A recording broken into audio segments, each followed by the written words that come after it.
உங்கள் வாழ்க்கையில் நீங்கள் சந்திக்கக்கூடிய அத்தனை விதமான தடைகளையும் உடைச்செறியறதுக்கான தந்திரம், அத்தனை விதமான எதிர்ப்புகளையும் உடைச்செறியக்கூடிய தந்திரம், அத்தனை விதமான பிரச்சனைகளுக்கு தீர்வை கொடுக்கக்கூடிய ஒரு அற்புதமான தந்திரம். இது தெரிஞ்சிருச்சு அப்படின்னா இனி வாழ்க்கையில் யாரையும் நீங்கள் நம்பி இருக்க வேண்டியதில்லை. உங்களை நீங்கள் நம்பி உங்கள் வாழ்க்கையை சூப்பராக வாழ முடியும். அப்படி ஒரு அற்புதமான தந்திரம். அது என்னங்கிறத பற்றி தான் நாம் இப்போ பேச போகிறோம்.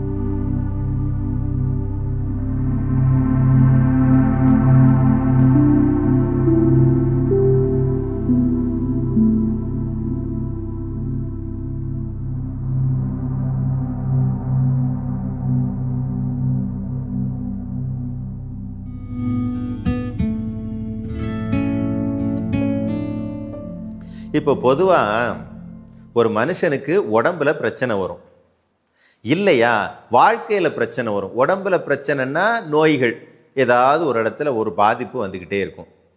வாழ்க்கையில் பிரச்சனைன்னா கடன் இருக்கும், இல்லை எதிரிகள் இருப்பாங்க, இல்லை எதிர்ப்புகள் இருப்பாங்க, இல்லை சூழ்நிலை உங்களுக்கு ஒத்து போகாது, உங்களுக்கு ஏதாவது ஒரு விதத்தில் மன கஷ்டத்தை கொடுத்துக்கிட்டே இருக்கும். இது ரெண்டுமே ஒரு மனுஷன் கூட ஒட்டி பிறந்த ரெட்டை பிறவி மாதிரி இருந்துக்கிட்டே இருக்கும். இப்போ உடம்புல பிரச்சனைன்னா என்ன பண்ணுவோம்? டாக்டரை தேடி ஓடுவோம். ஐயா என் உடம்புல என்ன பிரச்சனை இதனால தான் அப்படின்னு சொல்லி ஓடுவோம். நமக்கு டாக்டர் நல்ல விதமாக வழிகாட்டுவாரா? கிடையாது. பிரச்சனைன்னு கேட்டவுடனே அதுக்கு ஒரு மருந்து எழுதி நீட்டிடுவாங்க. இதுதான் அவங்களுடைய இது. ஏன்னா நம்ம கலாச்சாரம் தான் நமக்கு மறந்து போச்சு இல்லையா?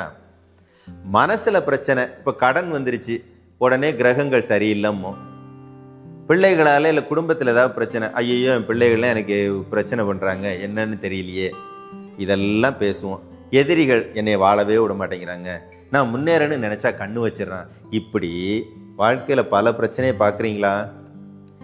ஒரே ஒரு தடவை இந்த பிரச்சனை எங்கேருந்து வந்துச்சுன்னு யோசிச்சிருப்பீங்களா? ஏன்னா யோசிக்கிற அளவுக்கு நம்ம அறிவு செயல்படலை.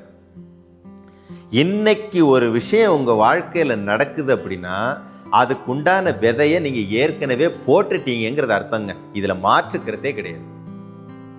இன்னைக்கு உங்க உடம்புல ஒரு நோய் வருது அப்படின்னா இந்த நோய்க்கான விதையை நீங்க ஏற்கனவே நேத்தோ முந்தா நாளோ போன வாரமோ போன மாசமோ போட்டுட்டீங்கன்னு அர்த்தம். விதையே போடாம எப்படிங்க ஒரு மரம் வரும்? இன்னைக்கு ஒரு அவமானம் நடந்துருச்சு, இன்னைக்கு ஒரு கடன் வந்துருச்சு, இன்னைக்கு ஒரு கஷ்டம் வந்துருச்சு, இன்னைக்கு ஒரு பிரச்சனை வந்துருச்சு, சும்மா வருமா? ஏற்கனவே நீங்க விதை போட்டிருக்கீங்கன்னு அர்த்தம். நீங்க போட்ட விதை உங்களுக்கு ரிஃப்ளெக்ட் ஆயிருக்குது, அவ்வளவுதான், வேற ஒண்ணுமே கிடையாது. நீங்கள் எதுக்கு எடுத்தாலும் கண் திருஷ்டி, பிள்ளைங்க சரியில்லை, பெற்றவங்க சரியில்லை, மனைவி சரியில்லை, நண்பர்கள் சரியில்லை, சூழ்நிலை சரியில்லை, கிரகம் சரியில்லை, அதெல்லாம் தப்பு. அந்த சிந்தனையே நமக்கு வரக்கூடாது. ஏன்னா இதுக்கான விதையை ஆல்ரெடி போட்டுட்டு இப்படி வார்த்தைகளை உச்சரிக்கும்படியாக உங்கள் குவாலிட்டியில் நீங்கள் மாறி இருக்கீங்கன்னு அர்த்தம். நாம் தொடர்ந்து சொல்லுவோம். இது பலருக்குமே குழப்பத்தையும் சந்தேகத்தையும் ஏற்படுத்தக்கூடிய ஒரு வார்த்தை. உங்களுக்கு கண்டிப்பாக புரியாது. யோசிச்சு பாருங்க. ஒத்தது ஒத்தவற்றை ஈர்க்கும், இது உண்மையா இல்லையா? ஒத்தது ஒத்தவற்றை ஈர்க்கும், இது உண்மையா இல்லையா? உங்களுடைய அநாகதம் சரியில்லை, உங்க அநாகதம்ங்கிற சக்கரம் சரியில்லை.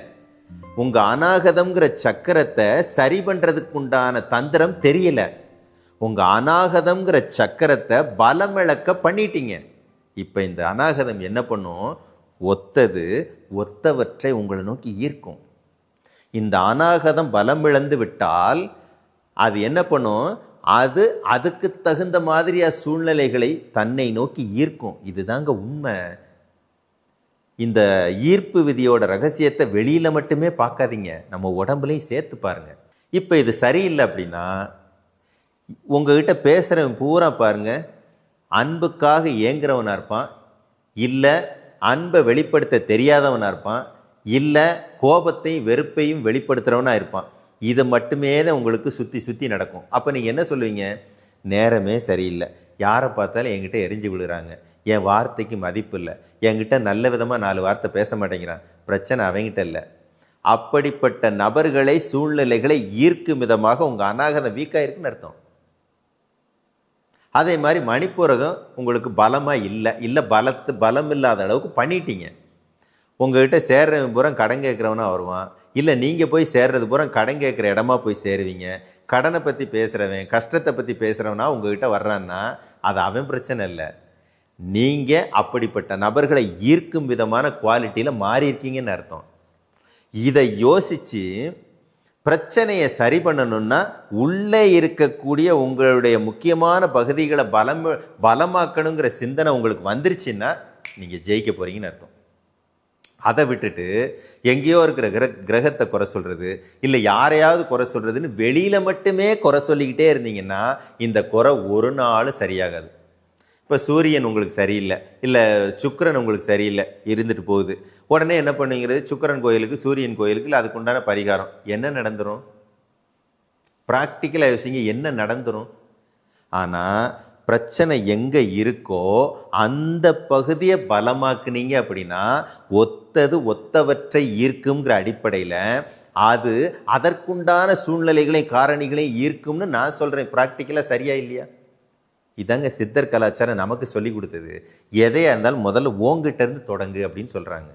எதையா இருந்தாலும் நீ ஓங்கிட்ட இருந்து சரி பண்ண பழகு, எதையா இருந்தாலும் ஓங்கிட்ட இருந்து சரி பண்ண பழகுனா தான் அதுக்கு தகுந்த சூழ்நிலையில் அது தன்னைத்தானே ஈர்க்கும். ஒரு கூகுளில் போய் உங்களுக்கு என்ன வேணும்னு ஒரு டைம் சர்ச் பண்ணி பார்த்துடுறீங்க, அதுக்கடுத்து பார்த்தீங்கன்னா அது ரிலேட்டடாக உங்களுக்கு எல்லாத்தையும் கொண்டு வருதா இல்லையா? உங்களுடைய எண்ணங்கள் நான் விளங்கிடுவேனா அப்படின்னு சந்தேகப்படுறீங்க, வாழ்க்கையில் எப்போ பார்த்தாலும் அதுக்கு தகுந்த மாதிரியே உங்களுக்கு நடக்குது. கரெக்டாக இல்லையா? பணம் இருக்கோ இல்லையோ மனநிலையில் செழிப்பு இருக்கிறவனுக்கு சுற்றி இருக்கிறது பூரா சந்தோஷத்தையும் நிம்மதியும் கொடுக்கறதா இருக்குது. ஒத்துக்கிறீங்களா இல்லையா? எல்லாத்துக்கும் மூல காரணம் நீங்கள் தானே ஒழிய வேற யாருமே கிடையாதுங்க. இந்த உலகத்தில் ஒவ்வொரு படைப்பிற்கும் ஒரு காரணம் இருக்குது. பாம்பு அதுக்கு ஒரு குணம் இருக்குது, நாய் அதுக்கு ஒரு குணம் இருக்குது, எருமை அதுக்கு ஒரு குணம் இருக்குது, பன்னி அதுக்கு ஒரு குணம் இருக்குது. ஒவ்வொரு உயிர்களுக்கும் ஒரு குணம் இருக்குது.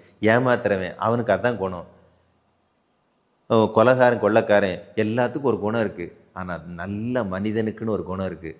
அந்த குணம் எப்படி வரும், எதன் அடிப்படையில் வரும் அப்படின்னு யோசிக்கணுங்க. உடம்பில் இருக்கிற சகசர தளத்திலேருந்து மூலாதாரம் வரைக்குமான அத்தனை சக்கரங்களினுடைய ஆரோக்கியத்தை மேம்படுத்த தெரிந்த ஒரு மனிதனுக்கு அவனை சுற்றிலும் நடப்பவை அனைத்தும் அவனுக்கு பிடிச்ச மாதிரி மட்டும்தாங்க நடக்கும். முதல்ல சக்கரங்களை எப்படி பலப்படுத்துறதுன்னு தெரிஞ்சுக்கோங்க. அடுத்தது சரம். ஒவ்வொரு சரமும் இடது நாசி வலது நாசி சுழுமுனை இருக்கு இல்லையா, அது ஓடுவதற்குண்டான காலம்னு ஒன்று இருக்குது. அந்த காலத்தில் அது சரியாக ஓடிடணும். சரம் சரியாக ஓடிடுச்சு, சக்கரங்கள் நல்லாயிருச்சு, அந்த மனுஷன்லாம் ஈக்குவல் டு இறைவன். அவனுக்கெல்லாம் எப்படிங்க வாழ்க்கையில் கஷ்டம் கவலை பிரச்சனை எதிரி நோய் இதெல்லாம் வரும்? அப்போ மறுபடியும் சொல்கிறேன், உங்களுக்கு நடந்த எல்லாத்துக்கும் விதையை நீங்கள் ஏற்கனவே போட்டு வச்சிட்டீங்கன்னு அர்த்தம்.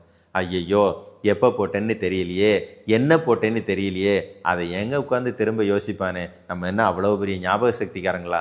ஆனால் உச்சியிலேருந்து மூலாதாரம் வரைக்குமான சக்கரங்கள் உங்ககிட்ட இருக்குது. அதை பலப்படுத்துறதுக்கான தந்திரம் மட்டும் தெரிஞ்சால் போதும். இது அத்தனையுமே ரீசெட் பண்ணிட முடியும், ரீப்ரோக்ராமிங் ரீவயரிங் பண்ணிட முடியுங்க உங்கள் உடம்பவே. நீங்கள் வாழ்கிற வாழ்க்கை, உங்களுடைய கர்ம கணக்கு, உடல் ஆரோக்கியம், வாழ்க்கையோட ஆரோக்கியம் எல்லாத்தையுமே ரீவயரிங் பண்ண முடியும். அதுக்கு என்னென்னா அந்த சக்கரங்கள் பலம் இழக்கணும், பலமாக இருக்கணும். கூடவே அதை பலப்படுத்துறதுக்கான தந்திரம் இருக்கு இல்லையா, சுவாச தந்திரம், நம்ம சித்தர்கள் நமக்குன்னு கொடுத்த தந்திரம், அதையும் தெரிஞ்சுக்கணும். எக்ஸ்ட்ரா மந்திர ஒலி இருக்கு இல்லையா, இது நம்மளை மாதிரி மனுஷங்களுக்கு யோக வாழ்க்கையெல்லாம் நம்ம வாழலை, நம்ம ஒன்றும் சாமியாரை போகிறதுக்கு ட்ரை பண்ணலை. நம்ம பொண்டாட்டி பிள்ளைகளோட குடும்பத்தோட உறவுகளோட ஒரு நல்ல ஒரு ஆரோக்கியமான வாழ்க்கை, நம்முடைய கடமையை சரியாக செய்கிற ஒரு வாழ்க்கைக்காகத்தான் நீங்கள் வாழ்கிறீங்க. மந்திர ஒலிகளை சுவாசத்தோட கனெக்ட் பண்ணி செய்கிற இந்த மந்திரவாசி இந்த மாதிரி முறைகளெல்லாம் பயன்படுத்தி சக்கரங்களை பலப்படுத்திட்டீங்கன்னு வச்சுக்கோங்க, உடலையும் மனதையும் வாழ்வையும் மீதமுள்ள எல்லா காலங்கள்லேயும் அது மீதியை பார்த்துக்கோங்க. அந்த அளவுக்கு யோசிங்க. எப்போ பார்த்தாலும் உட்காந்து ஒரு மூலையில் உட்காந்து யாரையாவது குறை சொல்லிக்கிட்டு தான் விதி சரியில்லைன்னு நொந்து போயிருக்கிறத விட்டுட்டு, இந்த நொந்து போகிற சூழ்நிலையை உருவானதுக்கு காரணமான உள்ளே இருக்கிற அத்தனையும் ரீவயரிங் பண்ணுங்க. அத்தனை மாறி போயிடும், வாழ்க்கை உங்களுக்கு பிடிச்ச மாதிரி வந்துடும்.